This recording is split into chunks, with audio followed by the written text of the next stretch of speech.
y'all, so today's video is going to be two parts. For one, we're going to be installing a bunch of skid plates, and the second part of this video is going to be putting those skid plates to the test. So if you just want to see some raw footage of us off-roading, then go ahead and skip to the second part of the video. But if you're here to see the install and also the off-road footage, then start the video from the beginning.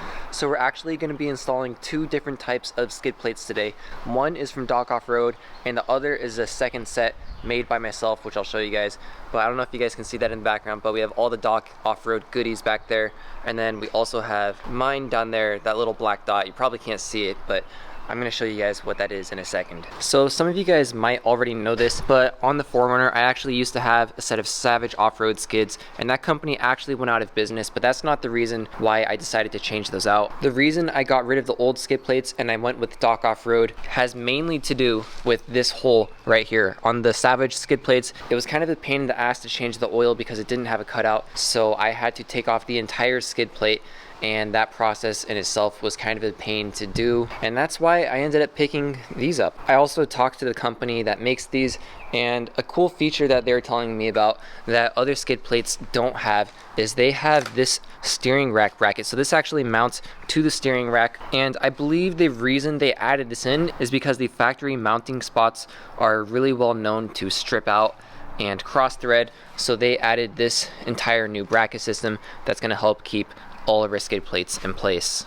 And also the other product I'm going to be installing today is a product that I made myself. These are shock skids for the rear shocks, and the reason I made these is because the rear shocks hang down super low. It's a really common spot for rocks to catch onto, and the goal of these is to hopefully prevent damage from those shock studs and also the washers and also the shock body itself. So we're going to install these and test them out, and I'll give you guys a review of how effective these actually are. They added a piece of metal onto the front of it that's kind of at a slant, so that way when you hit a rock, it's going across a slope instead of just coming straight into the guard. And with that said, we're going to get into the install of these products, and I'm going to try to keep this short and sweet so that way you guys aren't watching it for too long. It's a pretty basic install, pretty much bolts into place, but we're going to get right into that. Now, I just started taking a look at the install instructions, and I can tell that Doc Offroad is on top of their game when it comes to install. They have a really nicely written up document here that details all of the components that we need to install, and it shows the order in which to install them as well. So the Doc Offroad installation instructions comes with this really nice picture showing all of the bolts required for all the steps. So the first thing I went ahead and did is I organized all the bolts with their respective parts and put them together to keep myself organized during this installation. Now, since I already have my old skid plates removed, we're gonna go ahead and install the radiator skid first, which is this one, along with the 5 bolts that go along with it. When you're installing this, make sure you have a jack like this. It makes it super easy to get the skid plate up there because it's kind of heavy. You really don't want to be lifting this into place by hand. And then go ahead and install these 5 bolts. Boom, installed. Next up, we are going to install the steering rack bracket, and I'll show you guys where that goes. Okay, so we are now underneath the vehicle. This is the steering rack. We are going to need to remove this bolt and also that one over there, and this one over here is a 22, and the one on the other side right there is a 19. Now the bracket itself is going to mount on like this, and you want the bottom part of it to face towards the back of the vehicle, but it's pretty self-explanatory. It only lines up one way, and it's going to line up onto the bolts just like that. Okay, so this steering rack bolt is going to be on here really tight, so you're going to need to get a breaker bar or an extension, something like this, to break it off. And then once you do, it turns really slowly. It's on there really tight, so it might take some force. Okay, so now we have both bolts off. We're going to place our steering rack bracket into place, and the instructions say to push it up as high as possible. So we don't want a gap at the bottom, but we want to push it up as high as it goes, and then we'll reinstall our bolts. Okay, so we just got the steering rack bracket into place, and this is what it should look like once it is installed. Okay, so step 5 requires us to install the transfer case skid. This is the skid plate at the rearmost of the vehicle. Now, when it comes to installing this, you want the holes that are closer together to be at the rear of the vehicle, and the holes that are spaced farther apart at the front of the vehicle, and those install onto this cross member right there, and also that cross member there. For step 5, we have 3 sets of these bolts and washers, and you'll notice that this one over here actually has 3 of these thick washers on it, while these only have 2. We're going to start off with these over here, and these are going to install on the rearmost cross member, and then we'll get to this one in a second. When installing these, one of these spacers is going to go on top of the cross member, and the other spacer is going to go between the cross member and the skid plate. Okay, so it's probably really hard to see this, but we have our bolts through the bottom. This is the rearmost cross member, and on the inside in here we have one of those thick washers, and then we also have the other thick washer on the top. Now next we are going to install the bolt with the 3 washers. If it will focus, these are the 3. This time we are going to have 2 of these thick washers between the skid plate and the cross member, and then the last washer is going to go on the top. And this is going to go on the passenger side of the transmission cross member, and the transmission cross member is at the front of the vehicle. Okay, so this part may be a little bit difficult, but you want to get 2 washers in here. Now this is the front most of the vehicle with the transfer case skid, and this is on the passenger side. So there are 2 washers in here, and there's 1 washer on top. It was a little bit difficult to reach up there because we have all this other stuff going on, and then once you do that, you get your nut on top with the bolt going through, and it should sit in just like that. So one thing I realized I forgot to do is that we actually need to remove the stock transfer case skid. So that is that little flimsy piece of metal here. It's bolted on all 4 sides with 12mm bolts, so make sure you take that off, otherwise the skid plate is not going to go all the way up. So I know it's getting a little dark out, I'm sorry about that, but we had to run some errands. But now we are on to installing the transmission skid. Now the transmission skid is going to go in front of the transfer case skid, and it's going to go farther towards the front of the vehicle. So for this one we have 3 sets of bolts that we're going to install. The first is this short 1-inch over here that's going to go through the center of the steering rack bracket. Over here we have our 3-inch long bolt that's going to go on the driver's side of the vehicle, and then we have our 2 3/4. This is the only one that is 2 3/4 inch long, and this is going to install over here on the passenger side of the vehicle. So this is where the transmission skid is going to go. As you can see over there, we have our steering rack bracket, and over here is our transfer case skid, and this is going to go directly between the 2. Okay, so we are now installing the very last one. This is the engine skid right here. This one has 5 bolts to it. We have these 2 carriage bolts right here, and these are going to go on the rearmost slots of this. And the reason we do that is because obviously this has the smooth bottom, so it's not going to get hooked up and damaged. And then these don't have the smooth bottom, but that's not really necessary because this is not really in an area that is prone to damage. And I would have to say, so far with the installation of this, it's actually been much easier than the Savage skids that I used to have, and these have a lot more adjustability built into them, so lining them up has been a breeze so far. Okay, so we are now going to move on to installing the rear shock mounts. So this is an older version right here, and this one wasn't painted, and that's why it's rusty, but we have the new one that we are going to be installing. But as you can see, we added this front lip onto it, unlike the old one which didn't have that. And this old one, see, it's a really vertical surface, but we don't want rocks to just jam into that, which is why we added this slope onto it, so rocks will slide off of it instead of catching it. Installing it is super easy. All we're going to do is remove this 17mm bolt. We're going to take the old one off, and then we're just going to place the new one right back on. Okay, so we just took off the old shock skid. That was prototype 1, and now we are reinstalling the new one. This is the washer that goes over the shock. As you can see, the washer kind of got messed up from previous hits on rocks before, but anyways, that is going to go over the shock as it normally would, and then we are going to place the shock skid over that, just like that, and then we can install our bolt. So the shock skid actually has a small cutout right here. Now, chrome sockets tend to be thinner than a socket like an impact, so you might only be able to use this on here. Otherwise, you're going to have to use a wrench because it is a pretty tight fit, but that will go onto there just like that. And now we can tighten it down. So at the beginning, it might be difficult to get your socket onto it, but once you get towards the end, you're gonna notice that it's gonna become much easier to get it on and off as this bolt compresses onto the shock. And I know it's only held on by 1 bolt from the front, but I believe it's gonna be plenty enough. Of course, we're gonna be testing it tomorrow, but just like feeling it, it feels rock solid, but of course my hand is nothing compared to a rock. And I think it's also going to be fine because rocks will be pushing up against it and not like pulling down or anything. So I think this is going to be an awesome upgrade. Okay, so we are at Hollister Hills today, and we are out testing all the skid plates that we put on last night. And it seems that on this obstacle over here, we got a little too carried away. Right now we are height centered on the diff, so we're going to keep moving forward and see if it'll climb over this.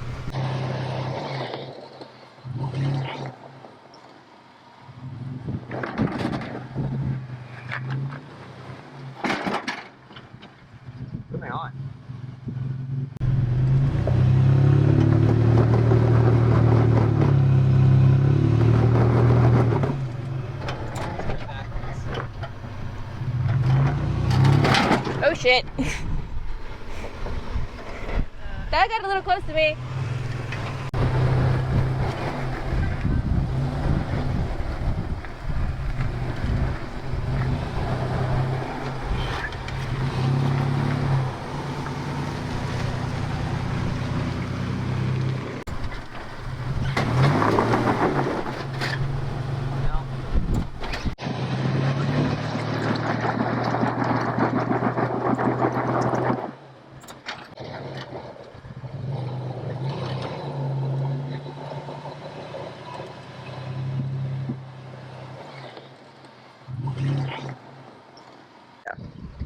Okay guys, so real quick, we're doing the hill climb over here.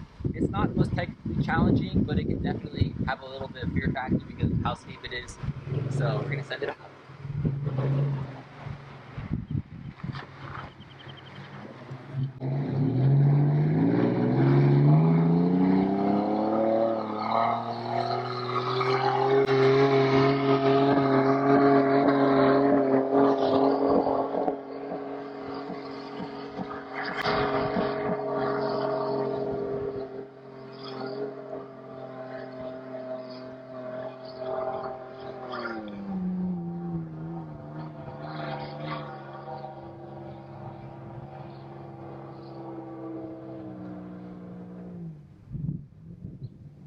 Okay guys, so we are currently at the top of McRae. Normally when we're on this obstacle, I stay to the left side, but this time we're going on the right side of the obstacle.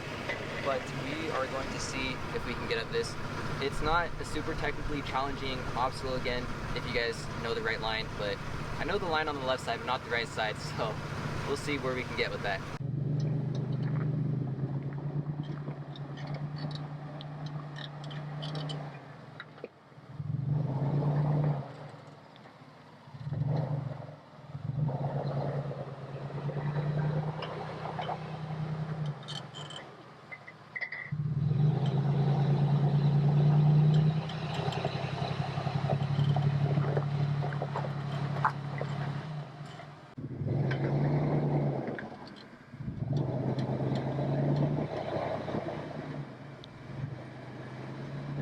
Turn a little bit towards the driver.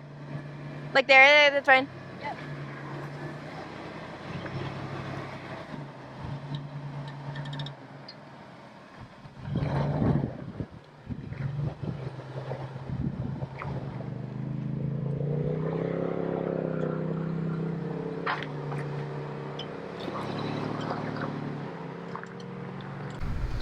Okay, so I don't know how doable this is, but we have an obstacle behind us that we're gonna be trying to get through. We're not going to be going through the whole thing. Obviously, I think that's a little bit too gnarly, but our goal is to at least get through this section over here. This is mostly to test the skid plates and the rock sliders, so I guess we're gonna see where we're going to get with this.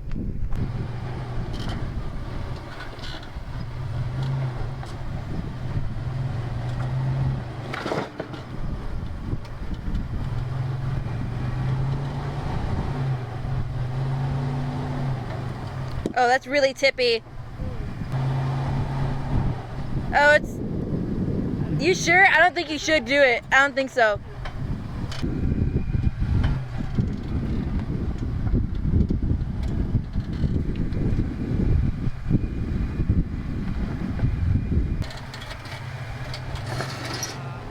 Great, skid plate.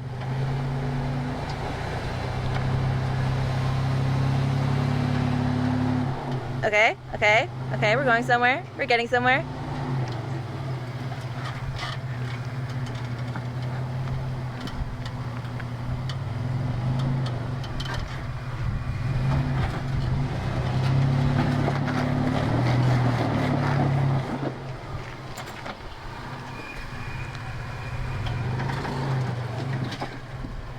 Oh, I see what's going on here.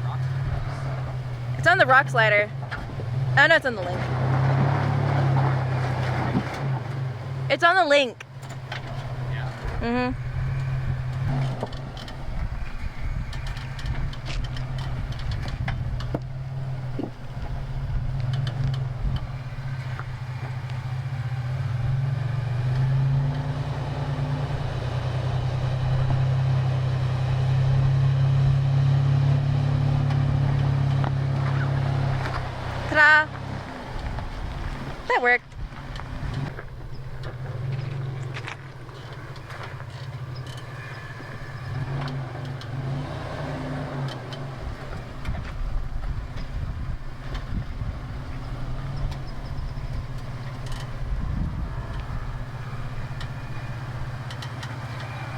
Turn a little bit towards the driver.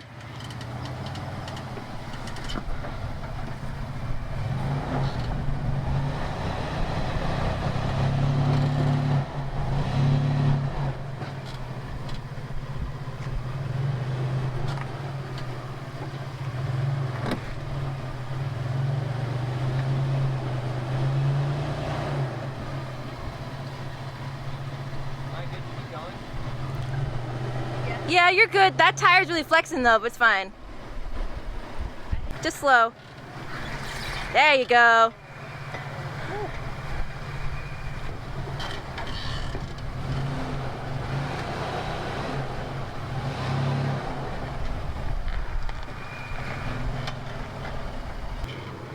That rock is not a good rock. Yeah, it's not a good rock for you. It just isn't meant to be. Oh. Okay, we're running it over.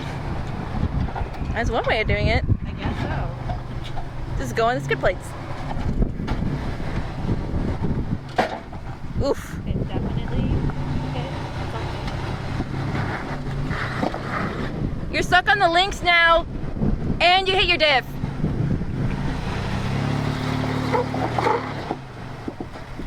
Yeah, that's not gonna go well. Yeah, No, you got yourself stuck on a rock.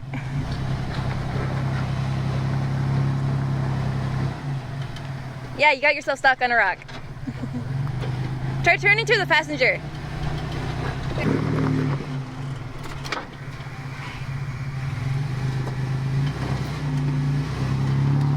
There you go. Your iPhone storage is.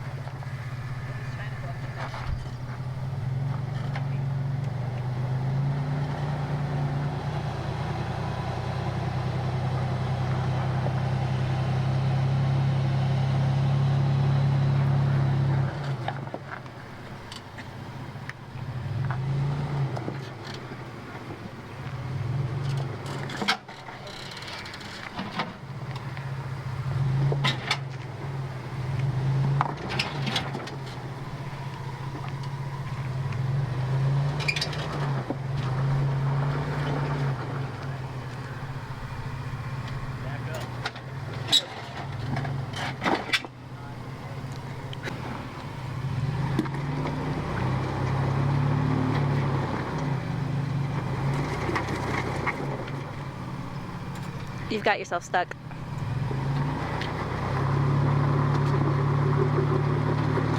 Oh? Nope. Oh shit.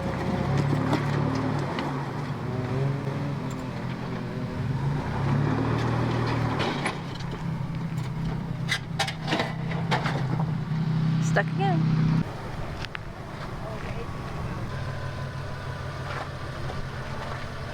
You're solidly on that skid plate.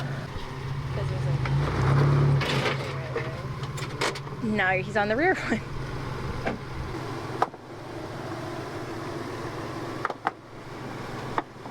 Basically, we've gotten ourselves completely turtled on this rock over here. So we're trying to stick a couple of rocks under there. I pulled it forward. We're gonna stick some rocks under there and hopefully I'll be able to back off of it.